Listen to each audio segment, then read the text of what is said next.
दोस्तों, उड़ने की आशा के आने वाले एपिसोड में आप देखेंगे कि सायली को बहुत दुख होता है जब उसकी दुकान को सब लोग उठा के लेके जाते हैं। वो बहुत विनती करती हैं उन लोगों से कि वो उन दुकान ना लेके जाएं, लेकिन उन लोगों में से कोई भी एक भी बात नहीं सुनता। ये देखकर रेणुका और रोशनी बहुत खुश होते हैं, यहाँ तक कि परेश भी उन्हें समझाने की कोशिश करता, लेकिन वो नहीं सुनते।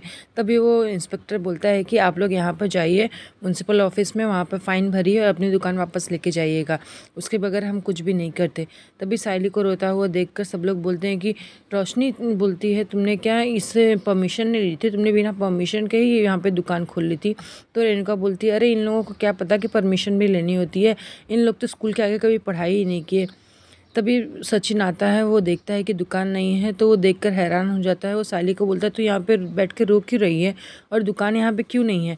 तभी सचिन को सायली सब कुछ बताती है। वो बोलती है कि हमने परमिशन नहीं ली थी, इसलिए वो लोग सारी दुकान लेके चले गए। मैं कितना उन लोगों से मिन्नतें करती रहेगी, लेकिन उन लोगों में से किसी ने कुछ भी नहीं सुना हमारी। तभी सचिन बोलता है, अरे उन लोग ऐसे कैसे दुकान लेके चले जा सकते हैं, ये तो हमारे घर के बाहर ही थी ना। तो परेश समझाता है कि घर के बाहर थी ना, घर के अंदर नहीं थी। घर के बाहर की ज़मीन सरकार की होती है।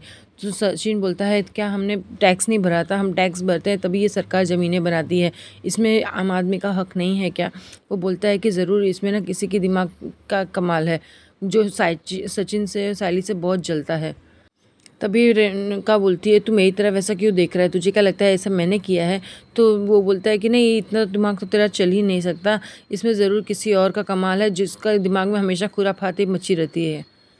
वो सायली को समझाता है, सायली तू चिंता मत कर, देखना मैं तेरी दुकान को वापस लेके आऊँगा और मैं इन लोगों को ना ऐसा सबक सिखाऊंगा। अगर वो कोई जो भी है मिल गया ना मुझे, तो मैं उसको चटनी बना डालूंगा, मैं उसको छोड़ूंगा नहीं, तू चिंता मत कर। तभी रेणुका रोशनी को बोलती है, रोशनी चल यहाँ से, यहाँ पे इन लोगों का तमाशा चलता ही रहेगा, हम मेरे को बहुत बोर हो रहा है, हम तेरे कमरे में जाकर बैठते हैं।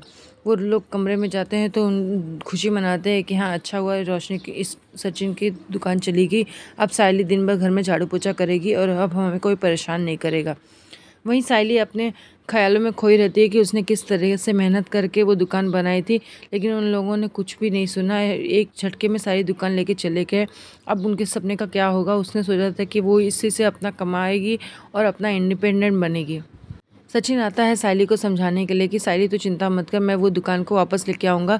तभी सायली बोलती है कि ये दुकान तुम मेरे लिए लेके आए थे ना, तुम चाहते थे कि मैं इंडिपेंडेंट बनूँ, मेरा नाम हो, मेरा नाम रोशन हो, मैं आगे जाऊँ, तरक्की करूँ, लेकिन अब देखो ये क्या हो गया। अब मैं तुम्हारे सपने को कैसे पूरा करूँगी, मैं अपनी उड़ान कैसे भरूँगी?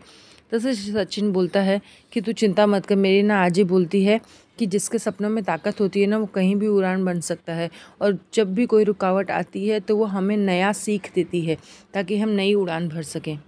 सचिन बोलता है, तू चिंता मत कर, देखना तू इससे भी आगे जाएगी और एक ना एक दिन तेरा ये सपना ज़रूर पूरा होगा। दूसरे दिन जब रेणुका सुबह उठती है तो वो बोलती है कि अरे इतनी सुबह हो गई, मुझे अभी तक चाय नहीं मिली।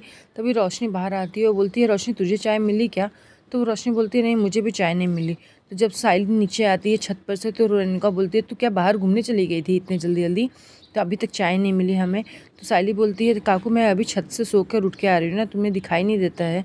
तो बोलती है, हाँ तो अभी तक क्यों सो रही है? जब तेरी फूल की दुकान थी तब तो सुबह 4 बजे उठ जाती थी ना सारे काम करने के लिए, आज तो अभी तक क्यों सोई हुई है? तो सायली बोलती है, काकू मेरा सर दर्द हो रहा था। तो बोलती है कि तू इतना बहाने मत मार अभी काम ना करने के लिए, अब तुझे काम नहीं करना है, घर में भी नहीं काम करेगी, बाहर भी काम नहीं करेगी।